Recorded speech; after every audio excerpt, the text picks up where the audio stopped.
काय सांगतो ते नीट ऐका. जेव्हा येशू ख्रिस्त या जगान होता तेव्हा एक दिवस तो पाण्याचे काठाला जात होता. लय लोक त्याचे मेरी जावा बघी काही नाही काही इलाज करीत होते. का ते त्यांनी लय लोकांचे खराब रोग बिमाऱ्या बऱ्या केल्या होत्या. लंगरे माणसांना पाय दिले होते आणि ज्यांना दिसत नव्हतं त्यांना डोळे देऊन दुनिया दाखविली. आणि त्या माणसांना येशू ख्रिस्ताने देवा धर्माचं बी बरंच काही नाही काही सांगितलं. आणि सांचे पारा जेव्हा येशू ख्रिस्त आणि त्याचे चेले बारके शिपलान बसून या काठावरशी त्या काठावर जात होते तेव्हा अख्खा दिस काम लोकांना देवा धर्माच्या वार्ता सांगून येशू ख्रिस्त बराच दमलेला होता. मगून तो त्या शिपलाचे एके आऱ्यावर जाऊन निजला.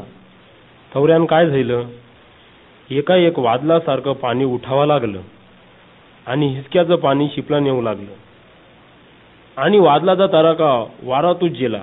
हे सगळं बघितल्याबरोबर त्याचे सगळे चेले घाबरे घुबरे झाले. तरी बी येशू ख्रिस्त त्याला हे सगळं ठावच नाही असा निजलेला होता. तेव्हा त्याचे सगळे चेले त्याला उठवायला गेले आणि बोलू लागले, अरे आमच्या गुरुदेवा, आता आम्ही सगळे जण या वादल्याचे पाण्याची शिपील भरून पाण्यान बुरून जाऊ, तेव्हा तू आमचा जीव वाचव. तो येशू ख्रिस्त उठून बसला आणि वादळ बघून त्यांना बोलला, तुम्ही आवरे का घाबरता.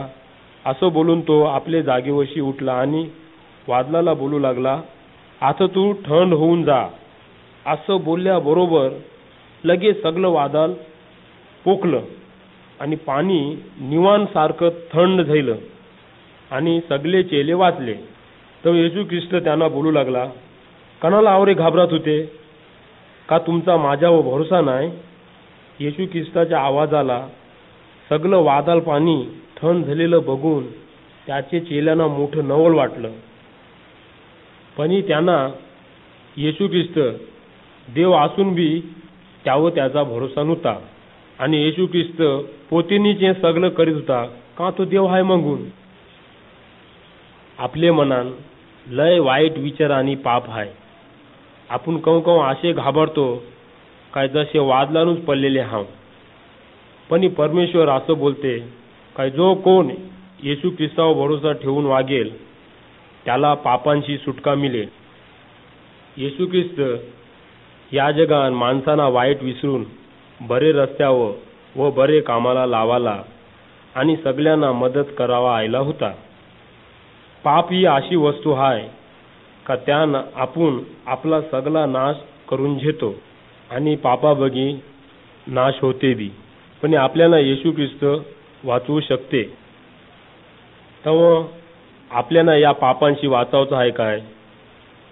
आता तुम्ही देवाखन असं मागणं मागा काय, देवा आम्हाला या पापांशी वाचव आणि तू आम्हाला तुझी पोरं बनव. तो आपले मागण्याला उत्तर देईल आणि आपले मनाला शांती मिळेल.